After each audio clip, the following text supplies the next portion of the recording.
స్వామి శరణవయ్యప్ప. మిత్రులారా అందరికీ నమస్కారం. వెల్కమ్ టు న్యూస్ అఖండ. నేను మీ కస్తూరి శ్రీధర్. మన దేశ గొప్పతనం గురించి మనం చెప్పుకోవడం వేరు, మన భారతీయుల గొప్పతనం గురించి మనం మాట్లాడుకోవడం వేరు. కానీ మన భారతీయుల గురించి ఒక అగ్రరాజ్యానికి సంబంధించినటువంటి నేత గొప్పగా పొగుడుతూ మాట్లాడితే ఎట్టుంటుంది? ఆ మజానే వేరుగా ఉంటుంది. ఈ న్యూస్ చూడండి ఎంత అద్భుతంగా ఉండదో.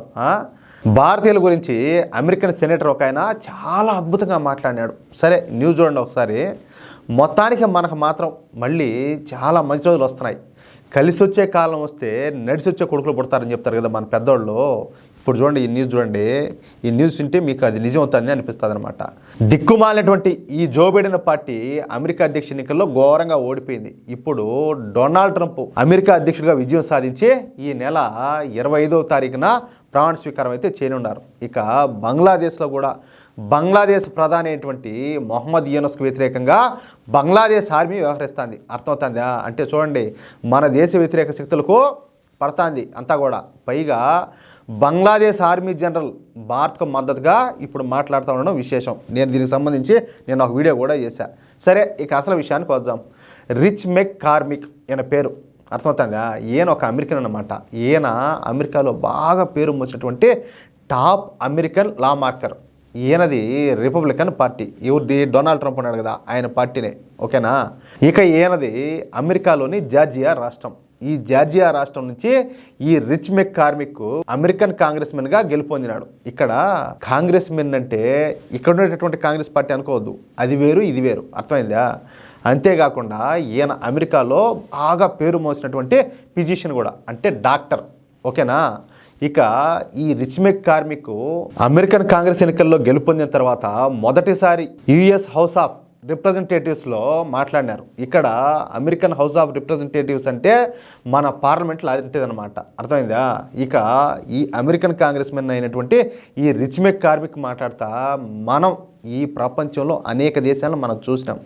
ఇక మన అమెరికాలో అనేక మంది ఇతర దేశస్తులను కూడా మనం చూసినాం. కానీ అమెరికాలో ఉన్న వివిధ దేశాలకు చెందినటువంటి వాళ్ళలో భారతీయులు మాత్రం ప్రత్యేకమని చెప్పక తప్పదు అని చెప్పినాడు. ఇంతకు ఏంది ఆయన ఏం ఆలోచన చేసుకున్నాడు, ఏ ఉద్దేశంతో ఈ మాట అన్నాడో ఒకసారి వినండి. మన దేశంలో ఇండియన్ అమెరికన్లు 1% మాత్రమే ఉన్నారు. అంటే ఇక్కడ అమెరికాలో అంటే 33 లక్షల మంది మాత్రమే ఉన్నారు. కానీ భారతీయులు అమెరికాలో 1% ఉన్నప్పటికీ వాళ్ళు 6% ట్యాక్స్ కడతారు. అర్థమవుతుందా? ఇది ఏ విధంగా చూసినా కూడా చాలా ఎక్కువనే చెప్పాలా. ఎందుకంటే 1% జనాభా ఉన్న ప్రజలు 6% ట్యాక్స్లు కట్టడం అంటే మాటలు కాదు. దీన్ని బట్టి మీరు అర్థం చేసుకోవచ్చు భారతీయులు ఎంతగా కష్టపడుతున్నారో, ఎంత నిజాయితీగా ట్యాక్సులు కడతారో మనం అర్థం చేసుకోవచ్చు. ఇక నేను ఒక డాక్టర్ని కాబట్టి ఒక డాక్టర్గా నేను చెప్తున్నా, అమెరికాలో ప్రతి 5 మంది డాక్టర్లో ఒకరైతే భారతీయులే. కేవలం 1% జనాభా ఉన్నప్పటికీ కూడా అమెరికాలోని డాక్టర్లలో 20% మంది డాక్టర్లు భారతీయులే. ఇండియన్ అమెరికన్లలో ఎక్కువ మంది విద్యార్థికులే ఉండారు, అంటే బాగా చదువుకున్న వాళ్ళే ఉండారన్నమాట. వీళ్ళలో ఎక్కువ శాతం ఎంఎస్ చేసిన వాళ్ళే ఉండడం ఇక్కడ గొప్ప విషయం. భారతీయ అమెరికన్లు ఖచ్చితంగా అమెరికన్ చట్టాలను అయితే గౌరవిస్తారని చెప్పి మాట్లాడినాడు. 100% వాస్తవమైన మాట్లాడేది. ఒక అమెరికాలోనే కాదు, నిజమైన భారతీయులు ఎక్కడ ఏ దేశంలో ఉన్నప్పటికీ, అది భారతదేశంలో ఉండని ప్రపంచంలో ఏ దేశంలో ఉన్నప్పటికీ ఆ దేశం యొక్క చట్టాలను ప్రతి ఒక్కరు కూడా గౌరవిస్తారు, అభిమానిస్తారు, ఆ చట్టాలకు లోబడే ఉంటారు. అర్థమవుతుందా? ఏ దేశంలో ఉన్నా కూడా ఇంకా చట్టాలను అతిక్రమించి పనిచేసేవాళ్ళు వాళ్ళు వేరే వేరే ఉన్నారు, వాళ్ళ విషయం వేరే. అర్థమవుతుంది నేనేం చెప్తున్నానో? అది పాయింట్. అయితే భారతీయులు ఇక్కడి పద్ధతులకు అనుగుణంగా పనిచేస్తూ ఉంటారు, ఎవరికి కూడా ఇబ్బంది కలిగించరు. ఎప్పుడైనా భారతీయ అమెరికన్ల మూలంగా అమెరికాలో ఎమర్జెన్సీ సైరన్ వినడం మీరు ఎప్పుడైనా చూసినారా అని మాట్లాడాడు. చూడండి ఎంత గొప్పగా మాట్లాడినాడు. అంటే ఈ తుపాకీ కాల్పులు కావచ్చు, హత్యలు కావచ్చు, దోపిడీలు కావచ్చు, తీవ్రవాదం కావచ్చు, బాంబుల పేలుళ్ల వంటి సంఘటనలు భారతీయులు అయితే ఎప్పటికి కూడా చేయలేదు, చేయరు అని చెప్పి దీని అర్థం అన్నమాట. ఎప్పుడు అలాంటి సంఘటనలు అయితే జరగల. అందుకే నేను చెప్తున్నా, భారతీయులు చాలా డీసెంట్ పీపుల్. అమెరికాలో వివిధ దేశాలకు చెందినటువంటి ప్రజలు ఉన్నారు, వివిధ తెగలకు చెందినటువంటి వ్యక్తులు కూడా ఉన్నారు, వివిధ వర్గాలకు వివిధ మతాలకు చెందినటువంటి వ్యక్తులు కూడా ఉన్నారు. కానీ వాళ్ళందరిలో కూడా భారతీయ అమెరికన్లే ద బెస్ట్ అని చెప్పొచ్చు అని మాట్లాడినాడు.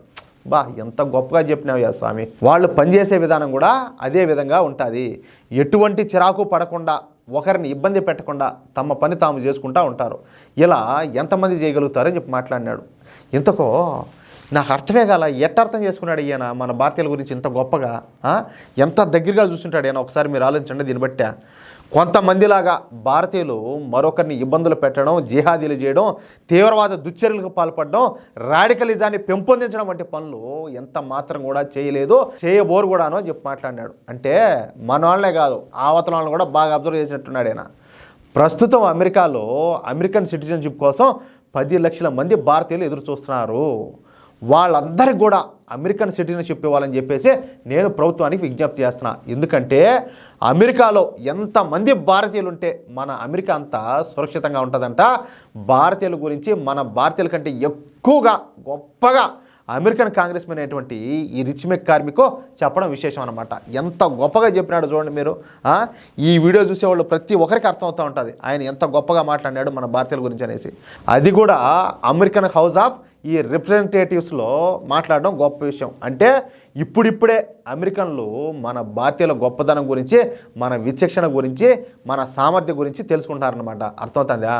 మనకు కావాల్సింది కూడా అదే. ఈ సందర్భంగా నేను ఒక మాట చెప్తున్నా, ఒక అమెరికాలోనే కాదు విదేశాల్లో ఎంతమంది అయితే భారతీయులు ఉన్నారో వాళ్ళని చూసి ఎంతమంది అయితే ఆ దేశంలో ఉన్నటువంటి ఆ దేశీయులు ఎంతమంది అయితే ఒరే వీళ్ళు భారతీయులు మంచోళ్ళకి నేను అని చెప్పేసి ఎంతమంది అయితే ఫీల్ అవుతూ ఉంటారో ఆ గొప్పదనం ప్రతి ఒక్క భారతీయుడిది, ఈ దేశాన్ని. విదేశాల్లో ఉంటూ మన భారతదేశ గొప్పతనాన్ని చాటుతున్నటువంటి ప్రతి ఒక్క భారతీయుడికి, ప్రతి ఒక్క ఎన్ఆర్ఐ కూడా నేనైతే హ్యాట్స్ ఆఫ్ చెప్తున్నా. మిత్రులారా, ఈ న్యూస్ కనుక మీకు నచ్చినట్లయితే ఈ న్యూస్ నలుగురికి షేర్ చేయండి.